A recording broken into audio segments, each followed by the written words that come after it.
இனிமையானவள் நீதானே, இனிமையானவள் நீதானே, பிரியமானவள் நீதானே, இனிமையானவள் நீதானே. கர்த்தரால் புகழப்படும் குணசாலி நீதானே, கர்த்தரால் புகழப்படும் குணசாலி நீதானே. இனியவளே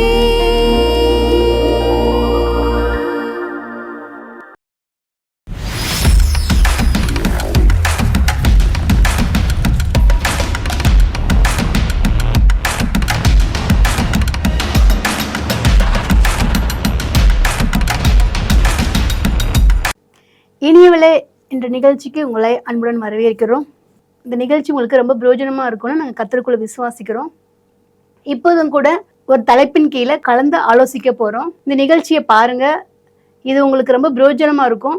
இதை மற்றவங்களுக்கும் அறிமுகப்படுத்துங்க. நம்ம இன்னைக்கு கற்றுக்கொள்ளக்கூடிய காரியங்கள் நம்முடைய வாழ்க்கைக்கு ரொம்ப பிரயோஜனமாக இருக்கும். வாங்க நிகழ்ச்சிக்குள்ள போகலாமா? இன்றைக்கு நம்ம கூட கலந்துரை ஆடுவதற்காக நம்ம மத்தியில வனஜாண்டி வந்திருக்கிறாங்க. ஆண்டி பிரைஸ்லாட், நல்லா இருக்கிறீங்களா? நல்லா ஆண்டி, இந்த நிகழ்ச்சிக்கு உங்களை நாங்கள் வரவேற்கிறோம். அம்மா, எங்க கூட காய்கறி பழங்கள்லாம் வச்சு பேசுனீங்க. இந்த தடவை பூவாம்மா, பூ நிறைய வாங்கிட்டு வந்திருக்கீங்க. எங்களுக்கு கொடுத்துருந்தா நாங்களும் வச்சிருந்துருப்போம்லம்மா. இப்போ என்னடா, இந்த நிகழ்ச்சி முடியட்டும், உங்களுக்கு தான் எல்லாம். அப்படியாம்மா, ரொம்ப சந்தோஷம். இந்த பூவை பார்க்குறப்ப இந்த பூவுக்கும் பெண்களாகிய நமக்கும் சம்பந்தம் இருக்கு தெரியுமா? பெண்களை பூவுக்கு ஒப்பிட்டு தான் சொல்லுவாங்க இல்லையா? மலர் பேர் கூட எப்படி வைக்கிறாங்க? மலர், பூங்கொடி, ரோஸ், ஜாஸ்மின், லில்லி, தாமரை, இப்படிலாம் பெண்களுக்கு பேர் வைக்கிறாங்க. ஏன் தெரியுமா? மலரை போல இருக்கணும் அப்படின்றதுலதான். அது மாத்திரம் இல்ல, எல்லா பெண்களுக்குமே பூன்னா ரொம்ப பிடிக்குதுல்லம்மா. நிச்சயமா எல்லா பெண்களுக்கும் பூன்னா பிடிக்கும். அதுவும் உங்க காலத்திலயும் எங்க காலத்திலயும் அப்படியே ரொம்ப விரும்புவாங்க. இப்பயும் சிலர் பூக்களை ரொம்ப விரும்புறாங்க, சிலர் அப்படி பார்த்து ரசிக்கிறதுக்கு தான் நினைக்கிறாங்க. சரி, இந்த பூக்களை பார்க்குறப்ப உங்களுக்கு என்ன தோணுது? கவிஞர்களை எடுத்துக்கங்களேன். கவிஞர்களை கவருவது இந்த மலர் தான். இந்த மலரை பார்த்த உடனே இந்த மலரை பெண்ணுக்கு ஒப்பிட்டு நிறைய கவிதை எழுதுறாங்க இல்லையாப்பா? சரி, உங்களுக்கு என்ன தோணுது? அக்கா, பூ அப்படின்னு சொன்னாலே நமக்கு ஃபர்ஸ்ட் பாருங்க ரொம்ப ஸ்மெல்லு தான்க்கா ஃபர்ஸ்ட் வருது. ஒவ்வொரு பூவையும் பார்த்தா வித்தியாசமா இருக்குதுக்கா. வித்தியாசமான கலரு, வித்தியாசமான வடிவமைப்பு, வித்தியாசமான அடுக்குகள் அப்படின்னு சொல்லிட்டு பூவை பத்தி நான் சொல்லிக்கிட்டே போலாங்க்கா.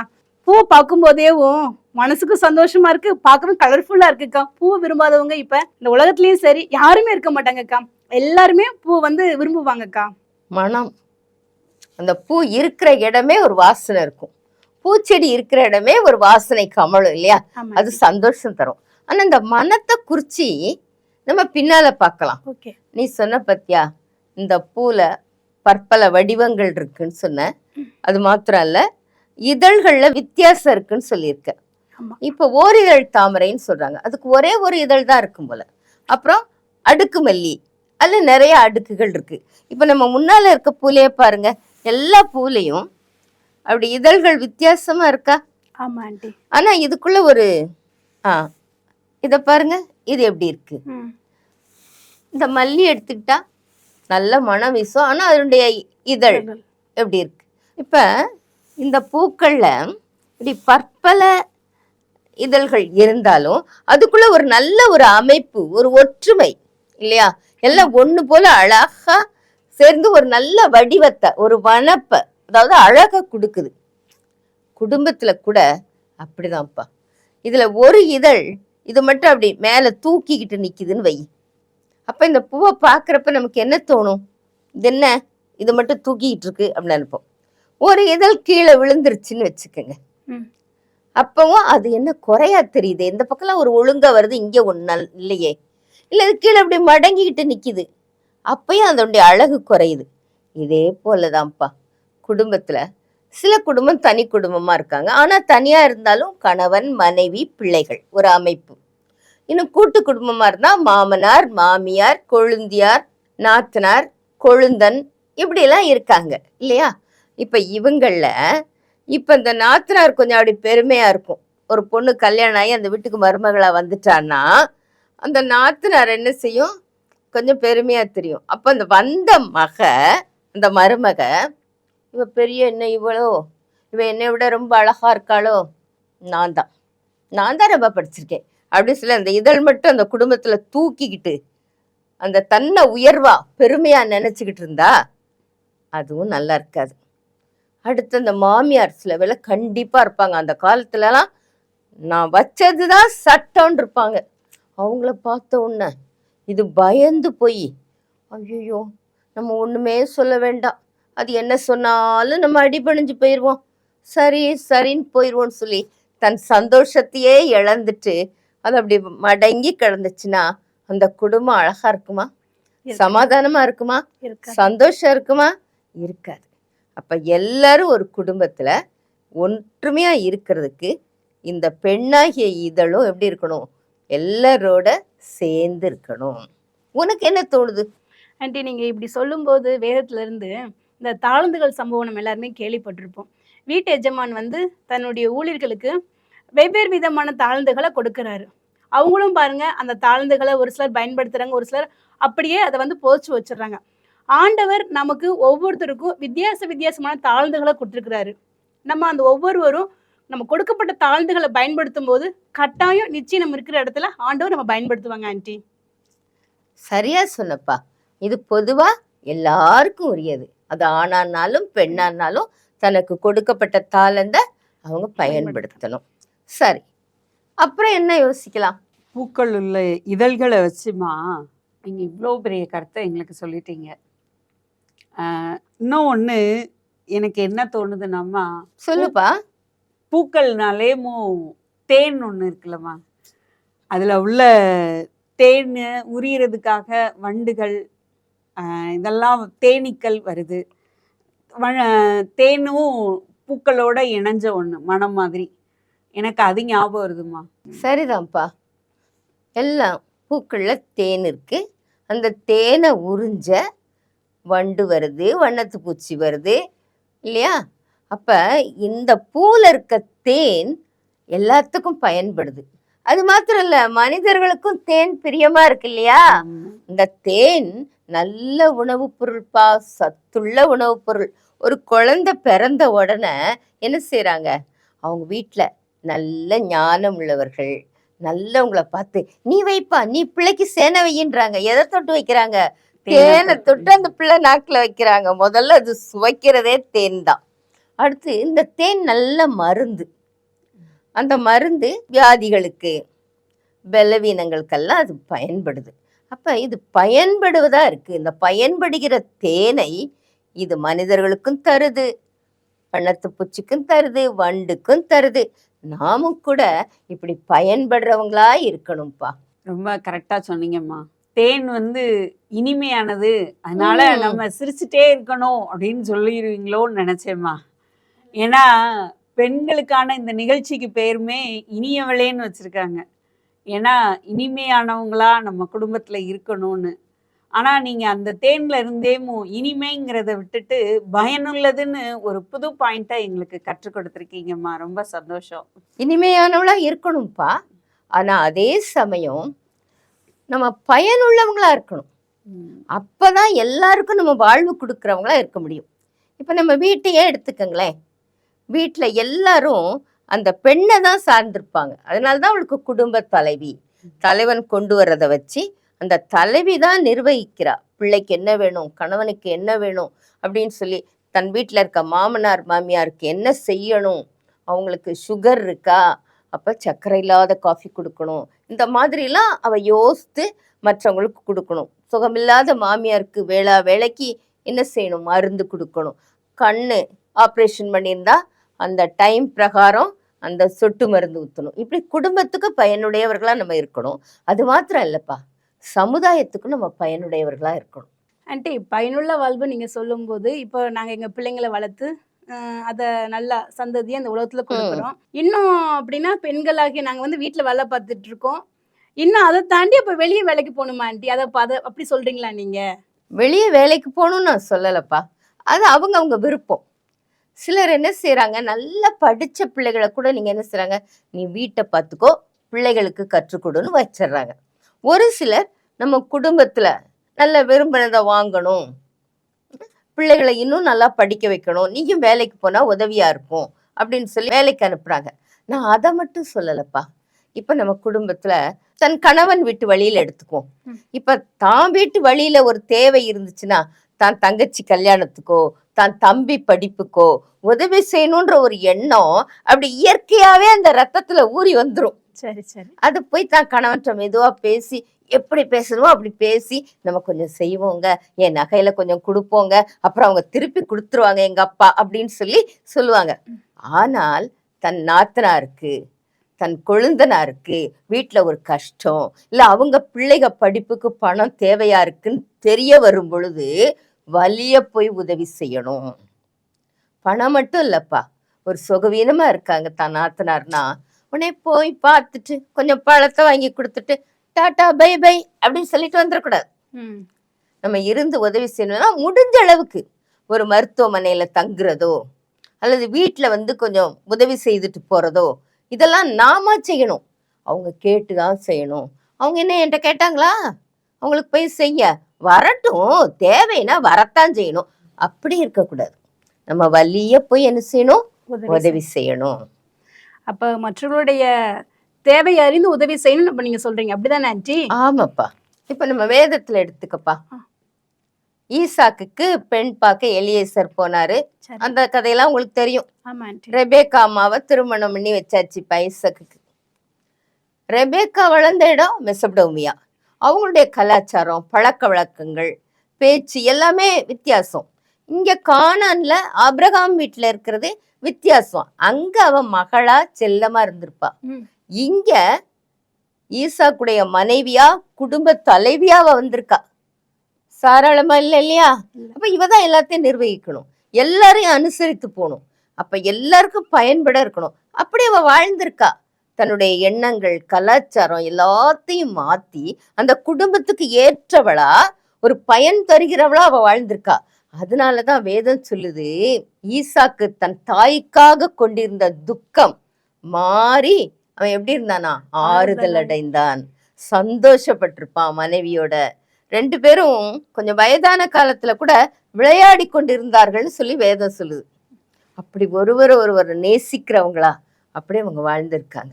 இப்படி நாம் பயன்பட வாழணும். ஏம்மா, இந்த பூக்கள்ல இருக்கிற தேன் பயனுள்ளதுன்னு நீங்க வித்தியாசமா சொன்னது மாத்திரம் இல்ல, அதே போல நாங்க குடும்பத்துல பெண்களாகிய நம்ம எப்படி பயனுள்ளவங்களா இருக்கணும் அப்படின்னு சொல்லி எங்களுக்கு நல்லா புரியுற மாதிரி எடுத்து சொன்னீங்கம்மா.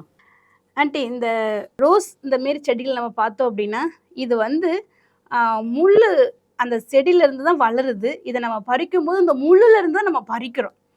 அப்படின்னா நம்மளுடைய பெண்களாக நம்மளுடைய வாழ்க்கையவும் ரொட்டீன் லைஃபேவும் ஒரு பெயின்ஃபுல் லைஃப் தான் சொல்லலாம். எல்லா விதத்துலையும் நம்ம ரொம்ப வீட்டு வேலைகளாக இருக்கலாம், மற்ற எந்த காரியமாக இருந்தாலும் சரி, நம்ம அதை எப்படி அணுகிறோம் அப்படின்னா ஒரு வழியோடு தான் நம்ம எல்லாத்தையுமே எதிர்கொள்கிறோம். இதை பற்றி நீங்கள் என்ன ஆண்டி சொல்ல வர்றீங்க? ரோஸ் ரொம்ப பிடிக்கும்பா. சரிங்க ஆண்டி. ஆனா அந்த அழகான ரோஸ் முள்ளில் தான் வருது, உண்மைதான். இப்ப ஒரு காற்று அடிக்குதுன்னு வையேன், கொஞ்சம் கற்பனை பண்ணிப்பாரு. இந்த இதுல அப்படியே அந்த முள்ளில பட்டுச்சுன்னா இது என்ன ஆகும், கிழிக்கும். அது மாத்திரம் இல்ல, இதுல அந்த தேனி போய் அப்படி தேனை உறிஞ்சுது இல்லையா, உறிஞ்சிறப்ப அதை அப்படி முத்தம் கொடுத்து அப்படியே உறிஞ்சோம், டொக்குன்னு கொட்டி அப்படி சயங்கின்னு உறிஞ்சோம் இல்லையா. அப்ப இந்த பூவுக்கு வலிக்கதான்ப்பா செய்யும். எறும்பு போறப்ப, வண்டு போறப்ப, இதோடைய இதழே ரொம்ப மென்மையானது இல்லையா, அதுல அது என்ன செய்யுது, வலிக்கும். சரி, நம்ம ஒரு பூவை பார்க்குறோம், பார்த்த உடனே என்ன செய்யறோம், டக்குன்னு பறிச்சு நம்ம தலையில வைக்கிறோம். அதை அப்படி வெட்டி எடுக்கிறப்ப அதுக்கு எப்படி இருக்கும் யோசிச்சு பார்ப்போம், வலிக்கும் இல்லையா. ஆனா அந்த வலி அது தாங்கிக்குது. உடனே என்னை நீ பறிச்சுட்ட அப்படின்னு முகத்தை தொங்க போட்டுக்குதா? இல்ல, தொங்க போடுறது இல்லை. எப்பவுமே அது அப்படி ஒரு மலர்ந்த பூவா, ஒரு சிரிப்பா அப்படி இருக்கு. இந்த காலத்து பிள்ளைங்கப்பா முடிய நீளமாவும் வளர்க்க மாட்டுறாங்க, கட் பண்ணிக்கிறாங்க, பூ வைக்க விரும்புறது இல்லை. ஆனா பூவை பார்த்தா என்ன செய்யறாங்க, அப்படி பறிக்கிறது. அதுவும் அப்படி அப்படி வேகமா பறிப்பாங்க. அப்படி கொஞ்ச நேரம் அப்படி மோந்து வைப்பாங்க, தூக்கி போடுவாங்க. அப்ப அதுக்கு எவ்வளவு வலி இருக்கும், எவ்வளவு வேதனை இருக்கும். அவருக்கு ஒரு மனசு இருந்தா. இதே போல வாழ்க்கையில பெண்களுக்கு வலி எல்லாம் இருக்குப்பா. இப்ப ரூத் எடுத்துக்கோ, ஏன் மோவாபிய பெண். அவ திருமணமாகி வந்த வீட்டுல என்னாச்சு, அவங்க மாமனாரு இறந்து போனாரு, கணவன் இறந்து போயிட்டான், கணவன் கூட பிறந்தவங்களே இறந்துட்டாங்க. இப்ப பெண்களா 3 பேர் இருக்காங்க. இந்த பொண்ணுக்கு எப்படி இருந்திருக்கும் யோசிப்ப. அவங்க சொந்தக்காரங்களாம் சொல்லியிருப்பாங்க, இவ பாரு அந்த வேற ஊர்ல இருந்து வந்தவங்களோட போய் கல்யாணத்துக்கு சம்மதிச்சு அவங்கள கல்யாணம் பண்ணதுனால்தான், அந்த இஸ்ரவேல் மக்கள்ல கல்யாணம் பண்ணதுனால்தான் இவ இப்படி ஆயிட்டா அப்படின்னு சொல்லி திட்டியிருப்பாங்க. அவங்க அம்மா கூட வீட்டுக்கு வா அப்படின்னு இருப்பாங்க. இப்போ இவளுக்கு அதெல்லாம் எப்படி இருந்திருக்கும், வேதனையாக தான் இருந்திருக்கும். சரி, இந்த சமயத்துல அந்த பெத்லஹேம்ல ஆண்டவர் அப்பம் அருளினார், அதாவது செழிப்பாயிருச்சு அப்படின்னு கேட்டவுடனே இந்த நகோமி அம்மா கிளம்புறாங்க. கிளம்புறப்ப இதுக்கு 2 நான் உங்களோடய வரேம்மா அப்படின்றாங்க. இந்த அம்மா சொன்னாங்க, வேணாம்ப்பா, நானே ஒன்றும் இல்லாமல் போகிறேன், நான் என்னையவே எப்படி வரவேற்பாங்களோ தெரியல, நீங்கள் உங்கள் வீட்டுக்கு போங்க, உங்களுக்கு நல்ல கணவன் அமைவா, நீங்கள் சந்தோஷமா இருங்கன்றாங்க. அந்த ஓர்பால்னாலே பெண்மான், அது என்ன செஞ்சுச்சு, முத்தமிட்டு ஓடி போயிடுச்சு. இந்த பொண்ணுக்கு பேரு ரூத்னா சிநேகிதி. இது என்ன செஞ்சா, போக மாட்டேன்ட்டா. யோசிச்சு பாருங்க, இவ தனிமையானவள், இப்ப வேற நாட்டுக்கு போகணும். அந்த இஸ்ரவேல் ஜனம் மோவாபியரை வெறுப்பாங்க. அப்ப என்னென்ன பாடுபடணுமோ தெரியாது. ஆனாலும் தான் மாமியார் வயதான காலத்துல அங்க போறாங்களே அப்படின்னு சொல்லி யோசித்து, நான் உன்னோட தான் வருவேன்ட்டாங்க. வலி, ஆனா அந்த வலியை பொறுத்துக்கிட்டு சந்தோஷமா நான் இருக்கேம்மா உங்களுக்கு அப்படின்னு கூட வர்றாங்க. அந்த அம்மா சொல்லி பார்த்துச்சு, முடியல, சொல்லிட்டா, உன் ஜனம் என் ஜனம், உன் தேவன் என் தேவன். அதுதான்ப்பா அங்க இருக்கிற விஷயம். அவ ஆசீர்வதிக்கப்பட்டதுக்கு காரணமே அதான். அந்த வேதனையை அப்படியே உள்ள முழுங்கிட்டு அந்த வலியை தாங்கிக்கிட்டு தன்னுடைய மாமியாரை நேசிச்சு அவ அங்க வந்தா. சரி, வந்த உடனே, இது உன் தேசம்தான், எனக்கு ஒன்றும் தெரியாது, நீ போயிட்டு வா, உனக்கு தெரிஞ்ச சொந்தக்காரங்க இருந்தாங்கன்னா பாரு அப்படின்னு மாமியார சொன்னாளா? இல்ல, அம்மா நான் போறேம்மா, யார் கண்களை எனக்கு தயவு கிடைக்குதோ அங்க போய் நான் என்ன செய்துட்டு வரேன், கதிர் பொறுக்கிட்டு வரேன்றா. அவ கோதுமை அறுப்பு, வார்கோதுமை அறுப்பு முடிகிற வரைக்கும் அவ கதிர் பொறுக்குனாமா. அதுக்கப்புறம் உங்களுக்கு தெரியும், அவ வாழ்க்கை உயர்ந்தது. இயேசு கிறிஸ்து அவ சந்ததியில தான் வந்து பிறந்தார். அப்படி ஒவ்வொரு பெண்களுக்கும் ஒவ்வொரு வேதனை இருக்கதான் செய்யும். வேதனை இல்லாத வாழ்க்கை இருக்காது. நம்ம வெளியே இருந்து பார்க்குறப்ப அவளுக்கு கஷ்டமே இல்லை, எப்போ பார்த்தாலும் சந்தோஷமா இருக்கா அப்படின்னு நம்ம நினைக்கிறோம். ஆனா அவங்க வீட்டில் இருக்க கஷ்டம் அவளுக்கு தான் தெரியும். நீ என்னப்பா சொல்ற? பாடுகள் கஷ்டங்களை ஏற்றுக்கொண்டு சந்தோஷமா இருக்கணும் அப்படின்னு எங்களுக்கு சொல்றீங்க. ஆனா ஏற்றுக்கிறது ரொம்ப கஷ்டம் இல்லையாம்மா? ஒரு சந்தோஷம், ஒரு மகிழ்ச்சி அப்படின்னா நம்ம ஏற்றுக்கொள்ளலாம். ஆனா பாடுகளை ஏற்றுக்கிறதுங்கிறது ரொம்ப கஷ்டம் இல்லையாம்மா? அதோட மாத்திரம் இல்ல, இந்த காலத்துல நிறைய பெண்களுக்கு கஷ்டங்களை ஏற்றுக்கொள்ள முடியாம தான் கடைசியில டைவர்ஸ் வரைக்கும் போய் நிக்குது. ஏற்றுக்கொள்ளுதல் அப்படிங்கிறது அவங்களுக்கு அந்த இடத்துல இருக்கிறது இல்லை. நம்ம அதனால ரொம்ப கஷ்டப்படுறாங்க. உண்மைதான்ப்பா. அப்படியே யோசிச்சு பார்த்தா ஒவ்வொரு பெண்ணோட வாழ்க்கையிலையும் எவ்வளோ கஷ்டம் இருக்கு. ஆனா இந்த டைவர்ஸ்ன்றதுக்கு போகக்கூடாதுப்பா. ஏன்னா கர்த்தர் தம்முடைய திட்டம் இல்லாம அவங்கள இணைக்கல. நீ என்னமா சொல்ற, அப்படித்தானே? கர்த்தருடைய திட்டத்தின்படி தான் இணைஞ்சிருக்காங்க. அந்த வாழ்க்கையில கஷ்டம் வரலாம். என் நினைவுல இப்ப ஒரு அக்கா ஞாபகத்துக்கு வர்றாங்கப்பா. அவங்க வாழ்க்கையில பார்த்தா அவங்க சின்ன பிள்ளையா இருக்கப்பயே அவங்க அம்மா அப்பாவை இழந்துட்டாங்கப்பா. ஒரு தம்பி, அவனும் அவங்களுக்கு இல்லை. தனித்த ஆளானாங்க. எப்ப? சின்ன வயசுல. அவங்க சித்தப்பா வீட்டுல வளர்ந்தாங்க. அவங்க சித்தப்பா பிள்ளைகளை வளர்க்கிற அந்த பொறுப்பு, வேலையெல்லாம் வாங்கியிருப்பாங்க என்னப்பா, அப்படி இருந்தாங்க. கொஞ்சம் அந்த வாலிபத்தை எட்டுற பருவத்துல அவங்க அத்தை வீட்டுல கூட்டிட்டு போயிட்டாங்க.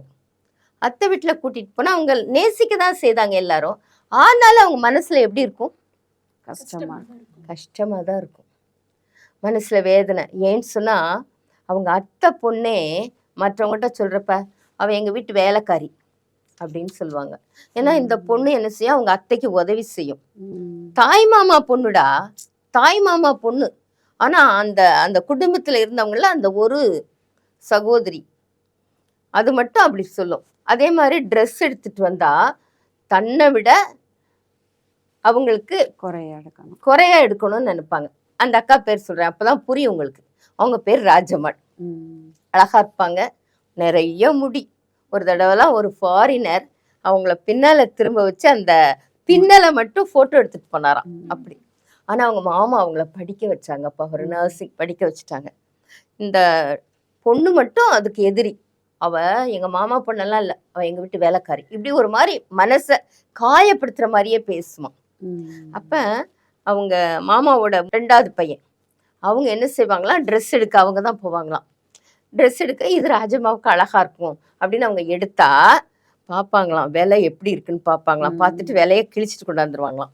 ஒருவேளை அந்த அண்ணியை விட இவங்களுக்கு கூட வேலை இருந்தால் கிழிச்சிட்டு வந்துருவாங்களாம். ஏன்னா அது வந்த உடனே அந்த ட்ரெஸ்ஸை பார்க்குமா.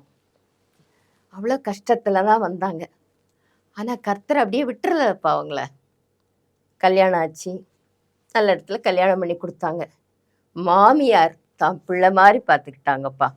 அவங்கள தலைக்கு குளிக்க வைக்கிறது, அதுக்கப்புறம் அவங்க கட்டிலில் உட்கார வச்சு அந்த முடியெல்லாம் விரிச்சு போட்டு அப்படியே சாம்பிராணி புகையெல்லாம் போட்டு, ஏன்னா ஈரமாக இருந்தால் தலைவலி வந்துருமே தான் மருமகளுக்குன்னு நல்லா கவனிச்சாங்க. அவங்களுக்கும் 3 பெண் பிள்ளைங்க பிறந்தாங்கப்பா. ஒரு பொண்ணு ஏர்போர்ட்ல வேலை பார்த்தா, நல்ல வேலை, நல்ல சம்பளம். ஆனால் கடவுள் மீது அவள் வைத்திருந்த பற்றுனால அவள் வந்து நன்னா சிஸ்டரா போயிட்டா. வருத்தம் தான் அவங்களுக்கு, மூத்த பிள்ளை இப்படி போயிட்டாளேன்னு. அதுக்கு அடுத்த பொண்ணு டாக்டர் ஆனா, அதுக்கு அடுத்த பொண்ணு இன்ஜினியர் ஆகி ஆஸ்திரேலியாவில் இருக்கா. அதாவது கஷ்டப்பட்டுட்டே இருக்க மாட்டாங்கப்பா, அந்த கஷ்டத்துக்கு ஒரு விடிவு கிடைக்கும். எப்படி ரூத்துக்கு ஒரு வாழ்வு கிடைச்சதோ அது மாதிரி ஒரு விடிவு கிடைக்கும்பா. ஆமாம்மா, நீங்க சொல்ற மாதிரி ஆண்டவர் எப்பயுமே நம்மளை வந்து கடிந்து கொள்ளுகிற தெய்வன் அல்ல. இமைப்பொழுது உன்னை கைவிட்டேன், ஆனாலும் முறுக்கமான இரக்கங்களால் உன்னை சேர்த்து கொண்டேன்ன மாதிரி நமக்கு பட்ட பாடுகளுக்கு தக்க பலனை அளிக்கிறவரா இருக்கிறாரு. அதனால சந்தோஷமா பாடுகளை ஏற்றுக்கொண்டு நம்ம அவரை நம்பி அவரை பிடித்து இருக்கணும் அப்படின்னு நீங்க சொல்றீங்கம்மா. ரொம்ப சந்தோஷமா. ஆமாப்பா. இப்ப நீங்க முதல்ல மனம்னு சொன்னீங்க இல்லையா, பூன்னு எடுத்தோன்னா மனம் அதான் நமக்கு வருது. இந்த மனம் வீசும் மலரா நம்ம இருக்கணும்னா நம்ம கிட்ட இந்த 3 காரியங்கள் இருக்கணும்ப்பா. 1, இசைந்து போதல். மற்றவர்களுக்கு பயன்பட வாழ்தல். கேட்காமையே உதவி செய்தல். அடுத்ததாக வலி வரினும் அதை கொஞ்சம் பொறுத்துக்கிட்டு எல்லாத்தையும் அந்த வல்லவற்றை ஒப்படைச்சு அவருடைய பிள்ளைகளா வாழணும். இந்த 3 காரியங்கள் நம்மகிட்ட இருந்தா நம்ம நறுமணம் வீசுகிற மலராக, வாடாத மலராகவே நம்ம இருப்போம்ப்பா. நம்ம ஜெபம் பண்ணுவோமா? சாரோனின் ரோஜாவே, பள்ளத்தாக்கின் லீலியே, அப்பா எங்களை நீர் எவ்வளவாய் நேசிக்கிறீரப்பா. அன்பு தகப்பனே, பெண்களை நீர் பாராட்டி இருக்கிறீரப்பா. அப்பா உம்மை துதிக்கிறோம், உம்மை துதிக்கிறோம், உம்மை ஸ்தோத்திரிக்கிறோம் அப்பா. எங்களுக்கு நீர் நல்ல பாடத்தை கற்றுக் கொடுத்தீரப்பா. இதை பார்த்து கொண்டிருக்கிற ஒவ்வொருவரையும் கூட ஆறுதல் படுத்தும். அவர்கள் தங்களுடைய நற்குணங்களை சற்று ஆராய்ந்து பார்க்க உதவி செய்யும். நம்ம எப்படி மற்றவங்களுக்கு பயன்பட வாழ்றோம் அப்படின்னு நினைச்சு பார்க்கட்டும்ப்பா. குடும்பத்தோடு நான் இசைந்து இருக்கிறேனா என்று யோசித்து பார்க்கட்டும் அப்பா.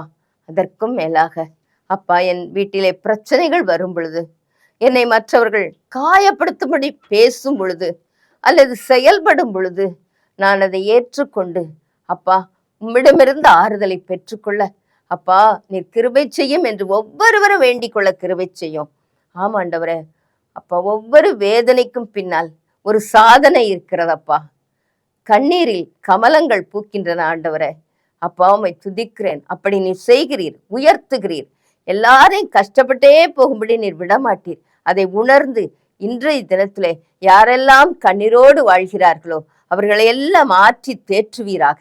அவர்கள் வாழ்க்கையிலே ஒரு நல்ல எதிர்காலம், ஒளிமயமான எதிர்காலம் உண்டு என்பதை அவர்கள் உணர்ந்து மகிழ்ச்சியோடு இருக்க உதவி செய்யும்.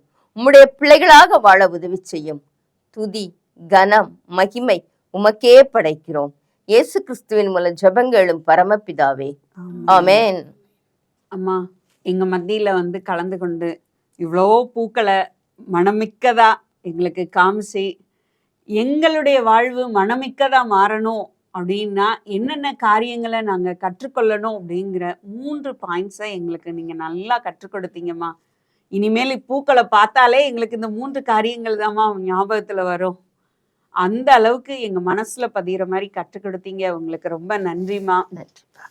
இதை பார்த்துட்டு இருக்கிற நேயர்கள் யாவருக்கும் நாங்கள் சொல்கிறது என்ன அப்படின்னா, நம்ம எல்லாருக்கும் பூனா ரொம்ப பிடிக்கும், அதோட மனம் இன்னும் ரொம்ப பிடிக்கும். அதே போல நம்மளை தேவன் எந்த இடத்துல இணைத்து வைத்திருக்கிறாரோ அந்த இடத்துல நம்மளும் மனமிக்கவர்களா வாழணும், ஒளியுள்ளவர்களா வாழணும்னு ஆண்டவர் விரும்புகிறாரு. மலை பிரசங்கத்திலே ஆண்டவர் சொல்லியிருக்கிறாரு, பூமிக்கு நீங்கள் உப்பா இருக்கிறீர்கள், ஒளியா இருக்கிறீங்கன்னாரு. இன்னைக்கு பெண்களாகிய நம்மளை பார்த்து அம்மா சொல்லியிருக்காங்க, நீங்க மனமுள்ளவர்களா பூக்களா இருக்கீங்கன்னு. நம்ம அப்படி மாறுவோம். தேவன் நமக்கு அதற்கு உதவி செய்வாராக. தொடர்ந்து இந்த நிகழ்ச்சிகளை பாருங்க. உங்களுக்கு இந்த நிகழ்ச்சிகள் பிரயோஜனம் உள்ளவைகளாக அமையும் அப்படின்னு சொல்லி கர்த்தருக்குள்ள நாங்கள் நம்புகிறோம். அடுத்து ஒரு நிகழ்ச்சியில் உங்களை சந்திக்கிறோம். உங்களிடமிருந்து நாங்கள் விடைபெறுகிறோம். நன்றி, வணக்கம்.